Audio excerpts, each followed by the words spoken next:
Hi friends, welcome to biology for DSC. నేను మీ Harleela. Friends, APTET 2024 biology paper 2A సిలబస్లో భాగంగా సజీవ ప్రపంచము లివింగ్ వరల్డ్ పార్ట్ 10 వీడియోని చూద్దాం. ఈ వీడియోలోకి వెళ్ళే ముందు బయాలజీ ఫర్ డిఎస్సి ఛానల్ని లైక్, షేర్, సబ్స్క్రైబ్ చేయండి. Stay tuned and keep watching. పంట ఉత్పత్తులు, యాజమాన్య పద్ధతులు. మొక్కలన్నీ తమ ఆహారాన్ని తామే తయారు చేసుకోగలవు. మొక్కలు స్వయం పోషకాలు కాబట్టి తమ ఆహారాన్ని తామే తయారు చేసుకోగలవు. మనం ఆహారాన్ని మొక్కలు, జంతువుల నుండి లేదా రెండింటి నుండి పొందుతాం. అధిక జనాభాకు ఆహారం అందించడానికి నిరంతర ఉత్పత్తి, సరి అయిన యాజమాన్య పద్ధతులు, సరఫరా అనేవి అవసరం. అధిక జనాభాకు ఆహారం అందించడానికి ఏం కావాలి? అధిక జనాభాకు ఆహారం అందించడానికి నిరంతర ఉత్పత్తి, సరి అయిన యాజమాన్య పద్ధతులు ఉండాలి. నిరంతర ఉత్పత్తి ఉండాలి, సరి అయిన యాజమాన్య పద్ధతులు ఉండాలి, సరఫరా అనేవి అవసరం. వ్యవసాయ పద్ధతులు. క్రీస్తు పూర్వం 10,000 వరకు ప్రజలు సంచార జీవనం సాగించేవారు. వారు ఆహారము, ఆవాసం కొరకు సమూహాలుగా ఒక చోట నుంచి మరొక చోటికి తిరిగేవారు. వారు ఆహారంగా పచ్చి కూరగాయలు, పండ్లు తినేవారు. క్రీస్తు పూర్వం 10,000 వరకు ప్రజలు సంచార జీవనం సాగించేవారు. వారు ఆహారము, ఆవాసం కొరకు సమూహాలుగా ఒక చోట నుంచి మరొక చోటికి తిరిగేవారు. వారు ఆహారంగా పచ్చి కూరగాయలు, పండ్లు తినేవారు. ఆహారం కొరకు జంతువులను వేటాడడం మొదలుపెట్టారు. తరువాత నేలను సాగు చేసి వరి, గోధుమ మొదలైన ఆహారపు పంటలను పండించడం ప్రారంభించారు. అలా వ్యవసాయం ప్రారంభమైంది. ఫస్ట్ ఏంటి? జంతువులను వేటాడడం మొదలుపెట్టారు. తర్వాత నేలని సాగు చేసి వరి, గోధుమ మొదలైన ఆహారపు పంటల్ని పండించడం ప్రారంభించారు. ఇలా వ్యవసాయం ప్రారంభమైంది. పంట అంటే ఏంటి? ఒకే రకమైన మొక్కలని ఒకే చోట అధిక సంఖ్యలో సాగు చేయడాన్నే పంట అంటారు. ఒకే రకమైన మొక్కలని ఒకే చోట అధిక సంఖ్యలో సాగు చేయడాన్నే పంట అంటారు. ఉదాహరణకి గోధుమ పంట అనగా అన్ని గోధుమ మొక్కలని ఒకే పొలంలో పెంచడాన్నే గోధుమ పంట అంటాం. భారతదేశం ఒక పెద్ద దేశం. ఉష్ణోగ్రత, వర్షపాతం, తేమ వంటి వాతావరణ పరిస్థితులు ప్రాంతానికి వేరువేరుగా ఉంటాయి. భారతదేశం ఒక పెద్ద దేశం. ఉష్ణోగ్రత, వర్షపాతము, తేమ వంటి వాతావరణ పరిస్థితులు ప్రాంతానికి వేరువేరుగా ఉంటాయి. పంటలను ప్రధానంగా 2 విభాగాలుగా గుర్తించారు. ఖరీఫ్ పంటలు. వర్షాకాలంలో పండే పంటలను ఏమంటారు? ఖరీఫ్ పంటలు. ఖరీఫ్ పంటల కాలము జూన్ నుంచి సెప్టెంబర్ వరకు. ఖరీఫ్ పంటలు జూన్ నుంచి సెప్టెంబర్ వరకు పండించే పంటల్ని ఖరీఫ్ పంటలు అంటారు. వర్షాకాలంలో పండే పంటలను ఖరీఫ్ పంటలు అంటారు. వరి, జొన్న, సోయాబీన్, వేరుశెనగ, పత్తి మొదలైనవి ఖరీఫ్ పంటలకు ఉదాహరణలు. వరి, జొన్న, సోయాబీన్, వేరుశెనగ, పత్తి అనేవి ఖరీఫ్ పంటలకు ఉదాహరణలు. జూన్ నుంచి సెప్టెంబర్ మధ్యలో పండించే పంటలను ఏమంటారు? ఖరీఫ్ పంటలు అంటారు. వర్షాకాలంలో పండే పంటలను ఖరీఫ్ పంటలు అంటారు. వరి, జొన్న, సోయాబీన్, వేరుశెనగ, పత్తి మొదలైనవి ఖరీఫ్ పంటలు. నెక్స్ట్ రబీ పంటలు. అక్టోబర్ నుంచి మార్చి మధ్య కాలంలో పండించే పంటల్ని రబీ పంటలు అంటారు. శీతాకాలంలో పండే పంటలన్నీ రబీ పంటలు అన్నమాట. వర్షాకాలంలో పండే పంటలు ఖరీఫ్ పంటలు, శీతాకాలంలో పండే పంటలు రబీ పంటలు. వర్షాకాలంలో పండే పంటలు ఖరీఫ్ పంటలు, శీతాకాలంలో పండే పంటలు రబీ పంటలు. గోధుమలు, పప్పు ధాన్యాలు, బఠానీ, ఆవాలు, అవిసె గింజలు రబీ పంటలు. గోధుమలు, పప్పు ధాన్యాలు, బఠానీ, ఆవాలు, అవిసె గింజలు వంటివి రబీ పంటలు అన్నమాట. గోధుమ, పప్పు ధాన్యాలు, బఠానీ, ఆవాలు, అవిసె గింజలు రబీ పంటలు. చాలా ప్రాంతాలలో పప్పు ధాన్యాలు, కూరగాయలు వేసవిలో కూడా పండిస్తారు. పంట ఉత్పత్తి యొక్క ప్రాథమిక పద్ధతులు. వరి పంటలకు నీరు అధికంగా అవసరం. అందువలన వర్షాకాలంలోనే దీన్ని పండిస్తారు. వరి పంటకు నీరు అధికంగా అవసరం. అందువలన వర్షాకాలంలోనే దీన్ని పండిస్తారు. పంట సాగు నిర్దిష్ట కాల వ్యవధిలో రైతులు చేపట్టే అనేక కార్యకలాపాలతో ముడిపడి ఉంటుంది. ఈ కార్యకలాపాలు లేదా పనులను వ్యవసాయ పద్ధతులు అంటారు. పంట సాగు నిర్దిష్ట కాల వ్యవధిలో రైతులు చేపట్టే అనేక కార్యకలాపాలతో ముడిపడి ఉంటుంది. ఈ కార్యకలాపాలు లేదా పనులను ఏమంటారు? వ్యవసాయ పద్ధతులు అంటారు. ఫస్ట్ ఏంటి? వ్యవసాయ పద్ధతులు ఏంటి? నేలను సిద్ధం చేయడం, విత్తనాలు నాటడం, సేంద్రియ రసాయనిక ఎరువులు కలపడం, నీటిపారుదల ఏర్పాట్లు, కలుపు నుండి రక్షణ, పంట కోత కోయట, పంటను భద్రపరచట. నేలను సిద్ధం చేయడం, విత్తనాలు నాటడం, సేంద్రియ రసాయనిక ఎరువులు కలపడం, నీటిపారుదల ఏర్పాటు, కలుపు నుండి రక్షణ, పంట కోత కోయుట, పంటను భద్రపరచడం. ఫస్ట్ ఏంటి, నేలను సిద్ధం చేయడం. పంటను పండించే ముందు నేలను సిద్ధం చేయడం మొదటి దశ. పంటను పండించే ముందు ఏం చేయాలి, ఫస్ట్ నేలను సిద్ధం చేయాలి. ఇది మొదటి దశ ఇది నేలను సిద్ధం చేయడం మొదటి దశ. వ్యవసాయంలో నేలను తిరగవేయడం, గుల్లబారేటట్లు చేయడం అనేది ముఖ్యమైన పనుల్లో ఒకటి. వ్యవసాయంలో నేలను తిరగవేయడం, గుల్లబారేటట్లు చేయడం ముఖ్యమైన పనుల్లో ఒకటి. దీనివల్ల పంట మొక్కలు వేర్లు లోతుగా చొచ్చుకొని పోవటకు తోడ్పడుతుంది. ఇలాగ నేలను తిరగవేయడం వల్ల, గుల్లబారేటట్లు చేయడం వలన పంట మొక్కలు వేర్లు లోతుగా చొచ్చుకొని పోవటకు తోడ్పడుతుంది. ఇలా నేల గుల్లబారడం వలన వేర్లు లోతుగా చొచ్చుకుపోయినప్పుడు కూడా సులువుగా గాలి పీల్చుకుంటాయి. నేల గుల్లబారడం వల్ల వేర్లు లోతుగా చొచ్చుకుపోయినప్పుడు కూడా సులువుగా గాలి పీల్చుకుంటాయి. గుల్లబారిన నేల వేర్లు సులువుగా గాలి పీల్చుకునేలా చేస్తుంది. గుల్లబారిన నేల వేర్లు సులువుగా గాలి పీల్చుకునేలా చేస్తుంది. వదులుగా ఉన్న నేల వానపాములు, సూక్ష్మజీవులు నేలలో బాగా పెరగడానికి సహాయపడతాయి. ఈ జీవులు నేలని మరింత తిరగవేయడానికి, గుల్లగా మార్చడానికి, హ్యూమస్ను నేలలోకి చేర్చడంలో రైతులకు మిత్రులుగా సహాయపడతాయి. ఏంటవి? వానపాములు, సూక్ష్మజీవులు నేలలో బాగా పెరగడానికి సహాయపడుతుంది వదులుగా ఉన్న నేల. ఈ జీవులు నేలను మరింత తిరగవేయడానికి, గుల్లగా మార్చడానికి, హ్యూమస్ను నేలలోకి చేర్చడానికి రైతులకి మిత్రులుగా సహాయపడతాయి. నేలలో నీరు, గాలి, ఖనిజ లవణాలు, జీవులు ఉంటాయి. ఇవే కాకుండా చనిపోయిన జంతువృక్ష కళేబరాలు నేలలో సూక్ష్మజీవుల చర్యల వలన విచ్ఛిన్నం కాబడతాయి. ఈ విధంగా చనిపోయిన జీవుల నుంచి రకరకాల పోషకాలు తిరిగి నేలలోనికి విడుదల చేయబడతాయి. ఈ పోషకాలను మొక్కలు తిరిగి పీల్చుకుంటాయి. నేలలో నీరు, గాలి, ఖనిజ లవణాలు, జీవులు ఉంటాయి. ఇవే కాకుండా చనిపోయిన జంతువృక్ష కళేబరాలు నేలలో సూక్ష్మజీవుల చర్యల వలన విచ్ఛిన్నం కాబడతాయి. ఈ విధంగా చనిపోయిన జీవుల నుంచి రకరకాల పోషకాలు తిరిగి నేలలోనికి విడుదలవుతాయి. ఈ పోషకాలను మొక్కలు తిరిగి పీల్చుకుంటాయి. కొన్ని సెంటీమీటర్ల వరకు ఉన్న ఉపరితల మృత్తిక మాత్రమే మొక్కలు పెరగడానికి అనువుగా ఉంటుంది. అంటే కొన్ని సెంటీమీటర్ల క్రింద వరకు ఉన్న ఈ ఉపరితల మృత్తిక మాత్రమే మొక్కలు పెరగడానికి అనువుగా ఉంటుంది. నెక్స్ట్, నేలను తిరగవేయడం, వదులుగా చేయడం వలన పోషకాలు అధికంగా ఉన్న నేల పైకి చేరి మొక్కలు ఉపయోగించే విధంగా చేస్తుంది. అందువలన నేలను తిరగవేయడం, వదులుగా చేయడం అనేది పంట సాగులో చాలా ముఖ్యమైనది. నేలను తిరగవేయడం, వదులుగా చేయడం వల్ల పోషకాలు అధికంగా ఉన్న నేల పైకి చేరి మొక్కలు ఉపయోగించే విధంగా చేస్తుంది. అందువలన నేలను తిరగవేయడం, వదులుగా చేయడం అనేది పంట సాగులో చాలా ముఖ్యమైనది అనమాట. అంటే నేలను ఫస్ట్ ఏం చేయాలి, వదులుగా చేయడం, తిరగవేయడం వంటివి చేయాలి. ఫస్ట్ నేలను సిద్ధం చేయడంలోకి వస్తాయి ఇవన్నీ. నెక్స్ట్, చాళ్ళు తీయడం లేదా దున్నడం. నేలను వదులుగా చేసే విధానాన్ని చాళ్ళు తీయడం లేదా దున్నడం అంటారు. నేలను వదులుగా చేసే విధానాన్ని ఏమంటారు? చాళ్ళు తీయడం లేదా దున్నడం అంటారు. నేలను నాగలితో దున్నుతారు. నాగలిని ఇనుము లేదా కలపతో తయారు చేస్తారు. నేలను వదులుగా చేసే విధానాన్ని చాళ్ళు తీయడం లేదా దున్నడం అంటారు. నేలను నాగలితో దున్నుతారు. నాగలిని ఇనుము లేదా కలపతో తయారు చేస్తారు. నేల పొడిగా ఉన్నట్లయితే దున్నే ముందు నేలను తడపాలి. నేల పొడిగా ఉన్నట్లయితే దున్నే ముందు నేలను తడపాలి. దున్నిన పొలంలో మట్టి పెడ్డలు అనే పెద్ద పెద్ద మట్టి గడ్డలను పగలగొట్టాల్సిన అవసరం ఉంటుంది. నేలను చదును చేయడం అనేది విత్తనాలు నాటడానికే కాకుండా నీరు సక్రమంగా పారడానికి కూడా ఉపయోగపడుతుంది. నేలను చదును చేయడం అనేది విత్తనాలు నాటడానికే కాకుండా నీరు సక్రమంగా పారడానికి కూడా ఉపయోగపడుతుంది. చదును చేయు పరికరం ద్వారా నేలను చదును చేస్తారు. చదును చేయు పరికరం ద్వారా నేలను చదును చేస్తారు. కొన్నిసార్లు చాళ్ళు ఏర్పరిచే ముందు పొలంలో సేంద్రియ ఎరువును వేస్తారు. ఇలా చేయడం వలన సేంద్రియ ఎరువు మట్టితో బాగా కలుస్తుంది. కొన్నిసార్లు చాళ్ళు ఏర్పరిచే ముందు పొలంలో సేంద్రియ ఎరువును వేస్తారు. ఇలా వేయడం వలన సేంద్రియ ఎరువు మట్టితో బాగా కలుస్తుంది. విత్తనాలు నాటే ముందు నేలను తేమగా ఉంచాలి. వ్యవసాయ పనిముట్లు: నాగలి, తొల్లిక, దున్నుడు నాగలి. వ్యవసాయ పనిముట్లు ఏంటి? నాగలిలో తొల్లిక, దున్నుడు నాగలి, కల్టివేటర్. మంచి ఫలసాయం పొందడానికి విత్తనాలు నాటే ముందు మట్టి గడ్డలను ముక్కలు చేయడం చాలా అవసరం. ఫస్ట్ ఏంటి? నాగలి. పురాతన కాలం నుంచి నేలను చాలుగా చేయడానికి, పంటకు రసాయనిక ఎరువు వేయడానికి, కలుపు తీయుటకు, మట్టిని తిరగవేయడానికి దీన్ని ఉపయోగిస్తారు. పురాతన కాలం నుంచి నేలను చాలుగా చేయడానికి, పంటకు రసాయనిక ఎరువు వేయడానికి, కలుపు తీయుటకు, మట్టిని తిరగవేయడానికి దీన్ని ఉపయోగిస్తారు. ఇది ఒక కర్రతో చేయబడి ఒక జత ఎద్దులు లేదా వేరే వేరే జంతువులతో లాగబడుతుంది.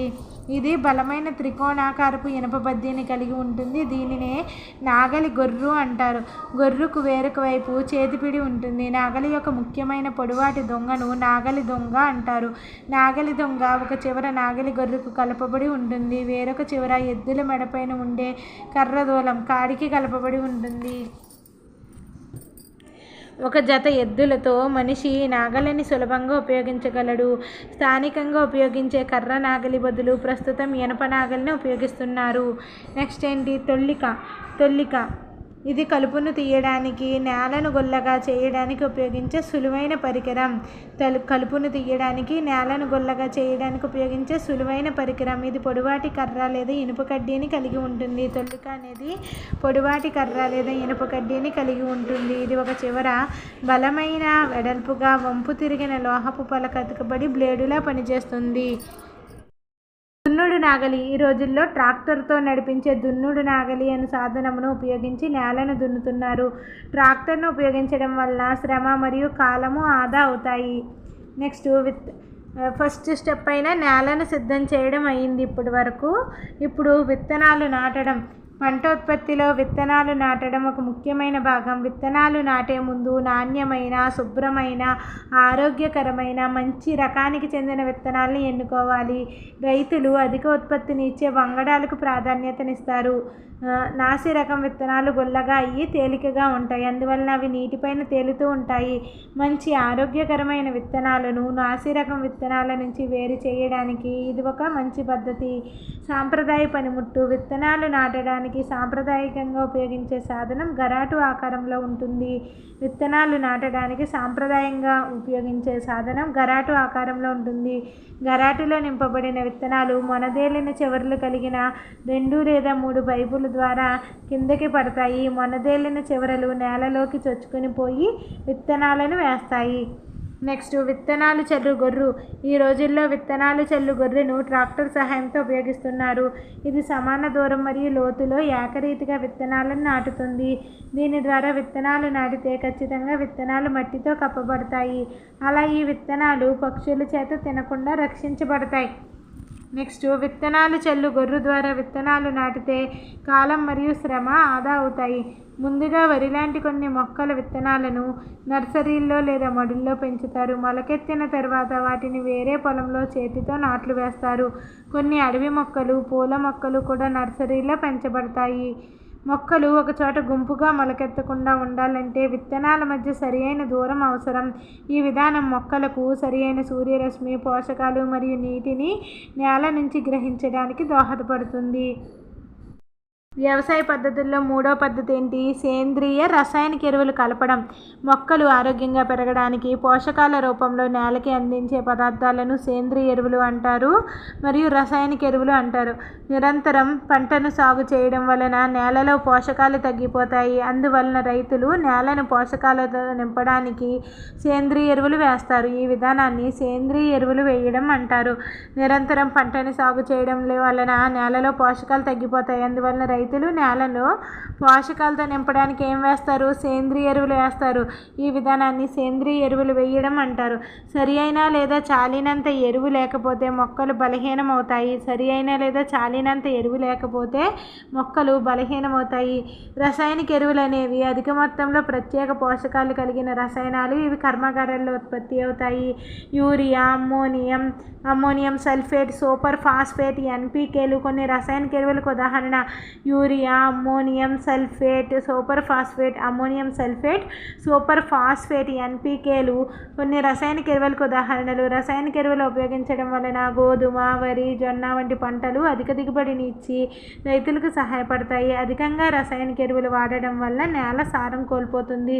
నేల సారం కోల్పోకుండా ఉండాలంటే రసాయనిక ఎరువులకు బదులు సేంద్రియ ఎరువులతో స్థానాన్ని భర్తీ చేయాలి లేదా 2 పంటల మధ్య కొంతకాలం సాగు చేయకుండా వదిలివేయాలి, నిలుపుదల చేయాల్సి ఉంటుందన్నమాట. సేంద్రియ ఎరువులను వాడడం వలన నేల ఆకృతి, నీటిని నిల్వ చేసుకునే సామర్థ్యం మెరుగుపడుతుంది. పంట పంట మార్పిడి రకరకాల పంటలను ఒకదాని తర్వాత మరొకటి పండించడాన్ని పంట మార్పిడి అంటారు.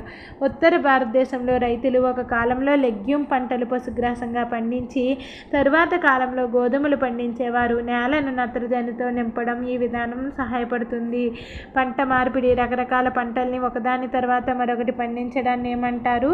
పంట మార్పిడి అంటారు. ఉత్తర భారతదేశంలో రైతులు ఒక కాలంలో లెగ్యూమ్ పంటలు పశుగ్రాసంగా పండించి తరువాత కాలంలో గోధుమలు పండించేవారు. నేలను నత్రజనితో నింపడంలో ఈ విధానం సహాయపడుతుంది. రైజోబియం బ్యాక్టీరియా లెగ్యూమ్ మొక్కల వేరుబొడిపెలలో ఉండి వాతావరణ నత్రజని స్థాపన చేస్తాయి. రైజోబియం బ్యాక్టీరియా లెగ్యూమ్ మొక్కల వేరుబొడిపెలలో ఉండి వాతావరణ నత్రజని స్థాపన చేస్తాయి. రసాయనిక ఎరువు సేంద్రియ ఎరువుకు మధ్య డిఫరెన్సెస్ అన్నమాట. మానవులచే తయారు చేయబడిన అకర్బన లవణమే రసాయనిక ఎరువు. మానవుల చేత తయారు చేయబడ్డ అకర్బన లవణమే రసాయనిక ఎరువు. జంతు వృక్ష వ్యర్థాలు విచ్ఛిన్నం చేయబడడం వల్ల ఏర్పడిన సహజ పదార్థము సేంద్రియ ఎరువు. రసాయనిక ఎరువును కర్మాగారాల్లో తయారు చేస్తారు. సేంద్రియ ఎరువును పొలాల్లో తయారు చేస్తారు. రసాయనిక ఎరువు నేలకు హ్యూమస్ని అందివ్వలేవు. సేంద్రియ ఎరువు నేలకి హ్యూమస్ని అధికంగా అందిస్తుంది. ఎన్పీకే వంటి వృక్ష సంబంధిత పోషకాలను అధికంగా కలిగి ఉంటుంది. సాపేక్షంగా తక్కువ వృక్ష సంబంధిత పోషకాలని కలిగి ఉంటుంది.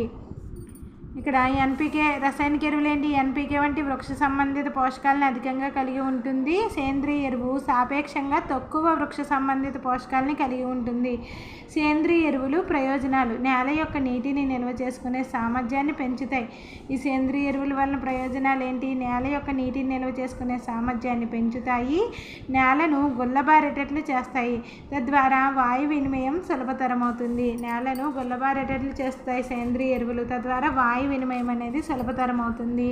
స్నేహపూర్వక సూక్ష్మజీవుల సంఖ్యను వృద్ధి చేస్తాయి. నేల ఆకృతిని మెరుగుపరుస్తాయి.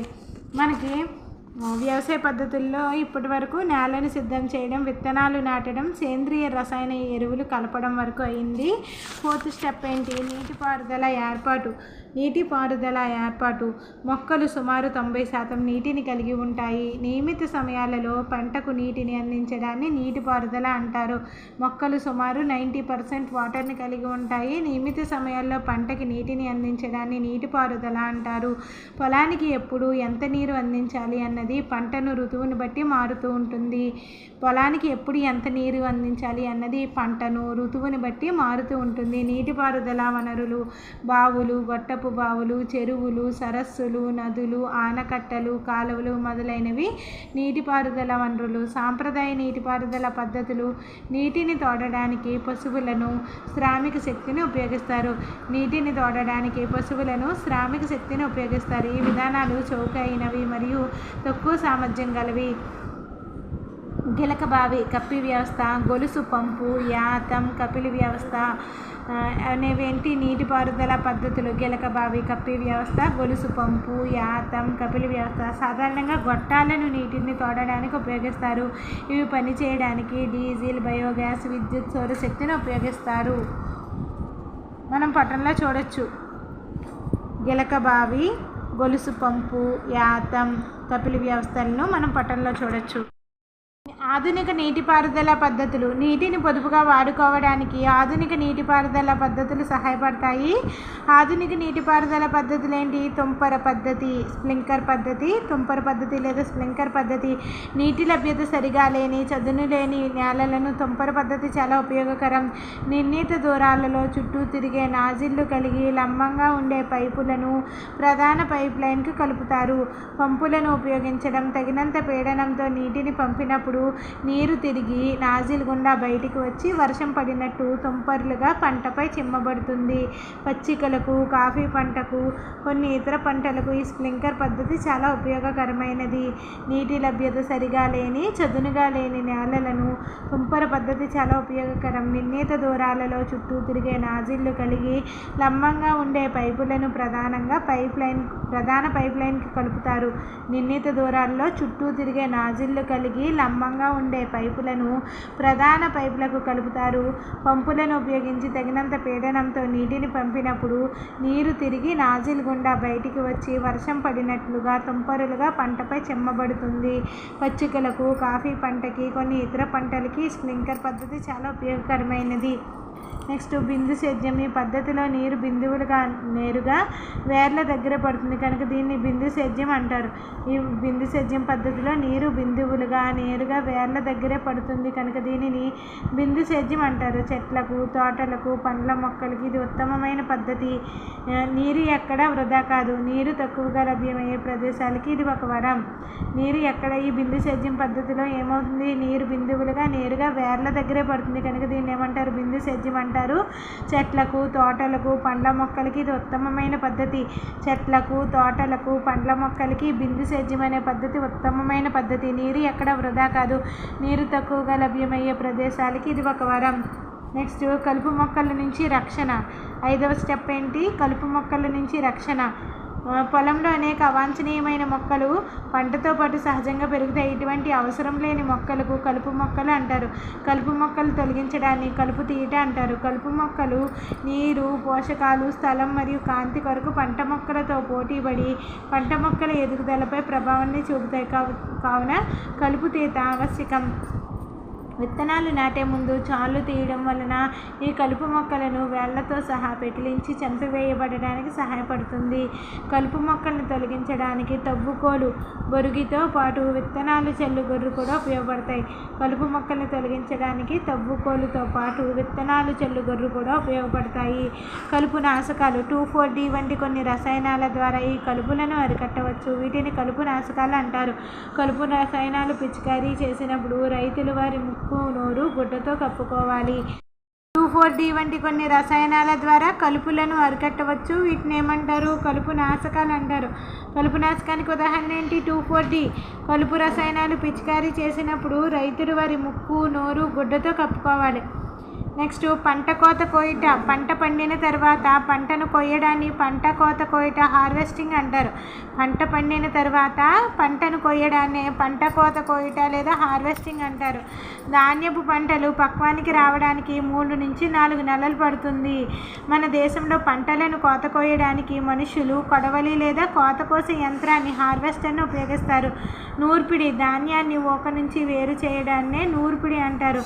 కోత కోసిన పంట చొప్ప నుండి గింజలను వేరు చేయడం తప్పనిసరి. ఈ విధానాన్ని నూర్పిడి అంటారు.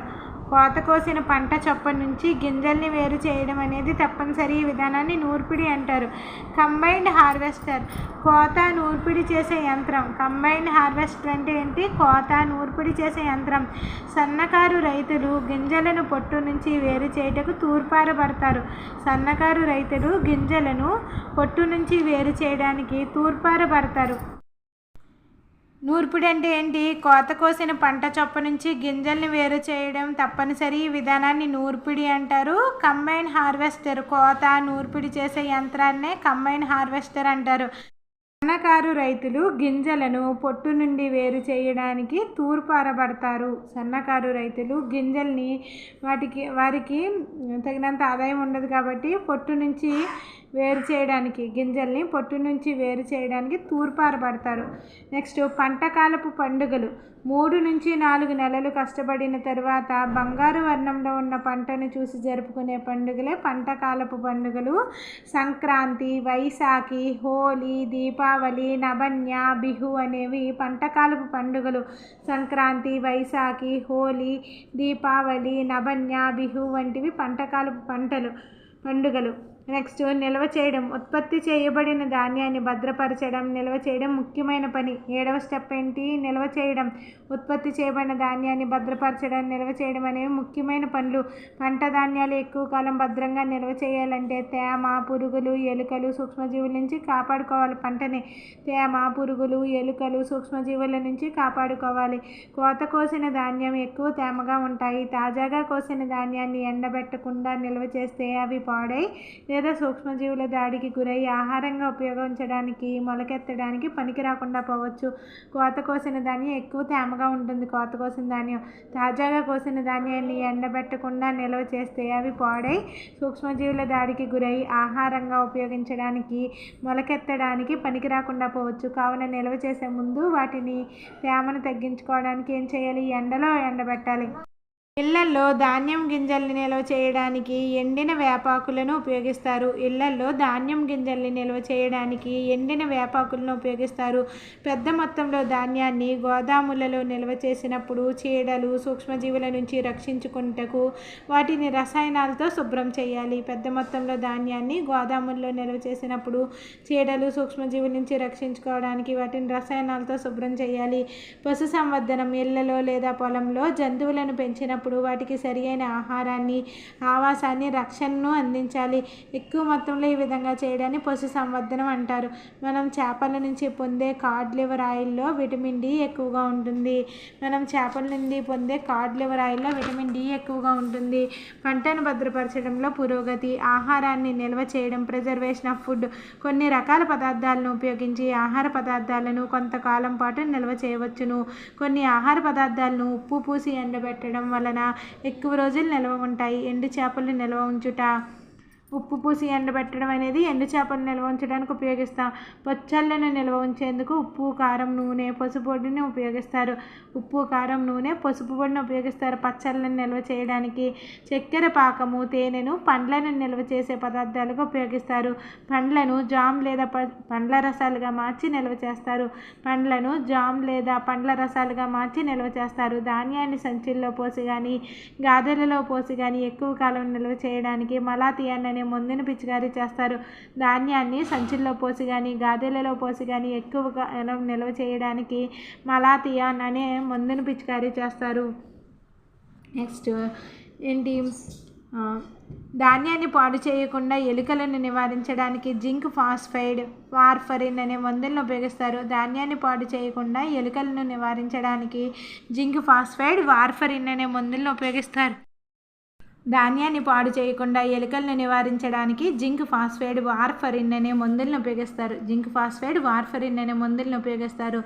ధాన్యమును భారీ ఎత్తున నిల్వ చేయాలంటే గోదాముల్లో నిల్వ చేస్తారు. భారత ప్రభుత్వ ఆహార సంస్థ food corporation of India FCI ధాన్యాన్ని భారీ ఎత్తున నిల్వ చేయాలంటే గోదాముల్లో నిల్వ చేస్తారు. భారత ప్రభుత్వ ఆహార సంస్థ ఫుడ్ కార్పొరేషన్ ఆఫ్ ఇండియా తేమగల పంట ఉత్పత్తులను శీతల గిడ్డంగులలో నిల్వ చేస్తారు. శీతల గిడ్డంగులలో కోల్డ్ స్టోరేజ్లలో నిల్వ చేస్తారు. పండ్లు, కూరగాయలు, చేపలు, రొయ్యలు మొదలైనవి. శీతల గిడ్డంగుల్లో నిల్వ చేసిన ఆహార పదార్థాలు ఎక్కువ రోజులు తాజాగా ఉండి రంగు, రుచిలో మార్పు లేకుండా ఉంటాయి. నిల్వ చేయడానికి ఉపయోగించే పద్ధతి ఆహారము. ఉప్పు, మిరపపొడి, నూనె కలపడం వంటివి పచ్చళ్ళకి నిల్వ ఉంచడానికి ఉపయోగించే పద్ధతులు అన్నమాట. అంటే పచ్చళ్ళు నిల్వ ఉండడానికి ఉప్పు, మిరపపొడి, నూనె కలుపుతారు. కేవలం ఉప్పు చేర్చడం మామిడికాయ ముక్కలకి. నెక్స్ట్ ఎండబెట్టడం చేపలు, చక్కెర పాకం కలపడం పళ్ళు, జామ్లు, పళ్ళ రసాలు, పొగబెట్టడం చేపలు, మాంసము, ధాన్యము, యాంత్రికంగా ఆరబెట్టుట పచ్చి బఠానీలు, ఉల్లిపాయలు, సూప్లు, తుంపర పద్ధతిలో ఆరబెట్టుట పాలపొడి, చిన్నపిల్లల ఆహారము, కోకో మాల్ట్.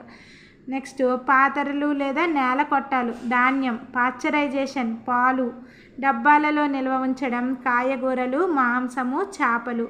ఎలుకల వలన పంట ధాన్యాలకి సుమారు 30 నుంచి 40% నష్టం ఉంటుందని అంచనా.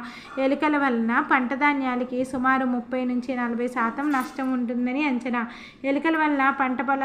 ధాన్యాలకి ఎంత నష్టం? 30 నుంచి 40% నష్టం ఉంటుందని అంచనా.